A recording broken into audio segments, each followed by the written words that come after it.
क्या हिमाचल कांग्रेस में सब सही चला हुआ है?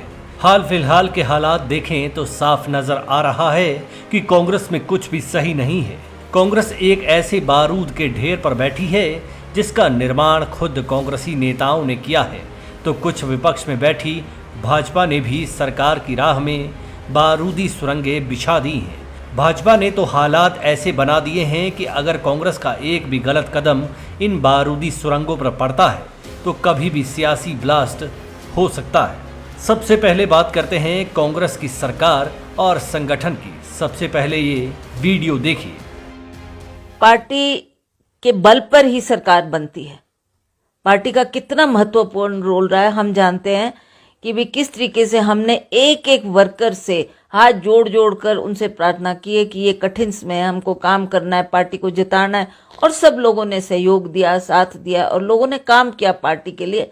आज जब उनकी बदौलत और उनके आशीर्वाद से हमारी सरकार बनी है तो सबको आशाएं हैं, सबको उम्मीद है कि हमको कहीं ना कहीं संगठन में कोई मौका दिया जाएगा, कोई सरकार में कोई पद दी, जिम्मेदारी दी जाएगी।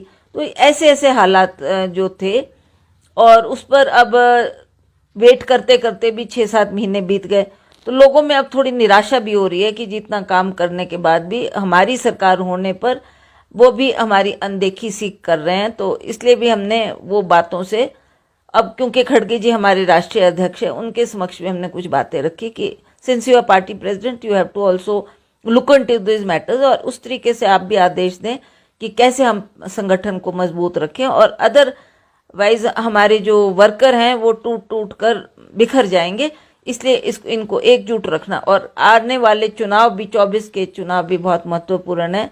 उस बात को भी ध्यान में रखते हुए हमने उनको कहा कि अगर हमने ये चुनाव जीतने हैं तो हमको ध्यान देना होगा, पार्टी के संगठन को मजबूत करना होगा, तभी हम आगे कदम बढ़ेंगे। ऑनलाइन वेब चैनल संवाद भारत से साभार इस वीडियो में पत्रकार शिवा कांग्रेस के प्रदेश अध्यक्ष एवं सांसद प्रतिभा सिंह के साथ बातचीत कर रही हैं। आपने प्रतिभा सिंह के तेवरों की आंच सुन और परख ली होगी। प्रतिभा सिंह सीधा साफ बोल रही हैं, समझा रही हैं कि जो चल रहा है वे सही नहीं है। मुख्यमंत्री सुखविंदर सिंह सुक्खू को भी इशारे तो छोड़िए, साफ बता दिया और समझा भी दिया कि अगर अभी चाल सही नहीं हुई तो भविष्य की चाल गड़बड़ हो जाएगी। सुख की सरकार को समझा दिया कि भैया हमने कार्यकर्ता हाथ जोड़ जोड़ कर चलाए थे तो सरकार बनी है और संगठन की वजह से बनी है। कार्यकर्ता भी मान सम्मान चाहता है। सुख अगर आया है तो किसी एक या खासम खास के हिस्सों में दुख नहीं होना चाहिए। उम्मीदें सबकी होती हैं, किसी व्यक्ति विशेष की नहीं। जाहिर सी बात है कि अभी तक जिन लोगों को सरकार में हिस्सेदारी मिली है उनके बाबत कांग्रेसी ही कहते नजर आ रहे हैं कि ये मित्रों की सरकार है, कांग्रेसियों की नहीं। यही वजह है कि अब प्रदेश अध्यक्ष ही पार्टी प्लेटफॉर्म से बाहर ये कहने पर मजबूर हो गई हैं कि कार्यकर्ता खुद को टूटा हुआ महसूस कर रहे हैं। कोई दो राय नहीं है कि अगर प्रतिभा सिंह के कहे मुताबिक विधानसभा में एकजुटता से जीत मिली है तो लोकसभा चुनाव में दरारें कांग्रेस को लील सकती हैं। साफ दिख रहा है कि कांग्रेस के ठप्पे वाली सरकार और संगठन में सब ठप हो चुका है। अब बात करते हैं उस मुसीबत की जो खुद कांग्रेस सरकार के सीपीएस बनाने के फैसले की वजह से आई हुई है।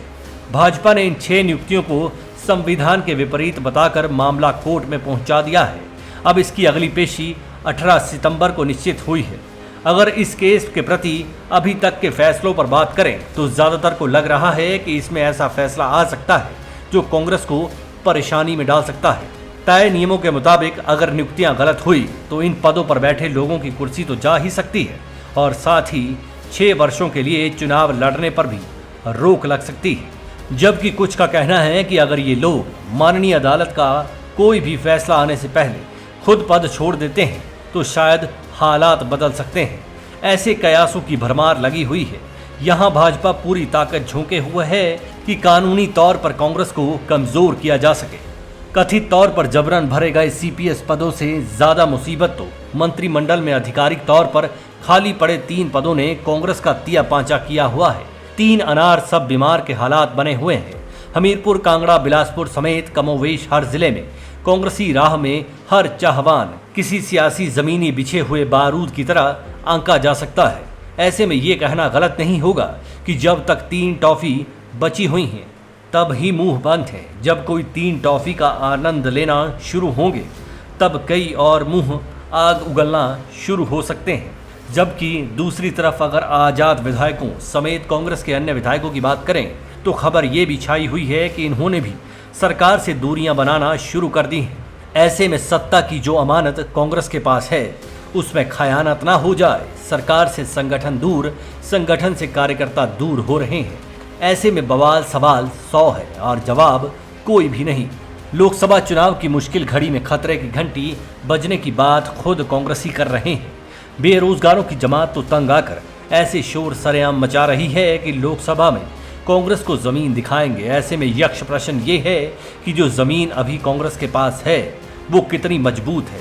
क्या कांग्रेस कहीं किसी ऐसे ब्लैक होल की तरफ बढ़ तो नहीं रही है जिसके अंदर इतना शक्तिशाली गुरुत्वाकर्षण होता है कि इसके क्षेत्र में आने वाली कोई भी ऐसी खगोलीय वस्तु इसके खिंचाव से नहीं बच सकती, भले ही वो प्रकाश सहित कुछ भी हो। ब्लैक होल में वस्तुएं गिर तो सकती हैं परंतु बाहर नहीं आ सकती। Manish Kaul, black and white news.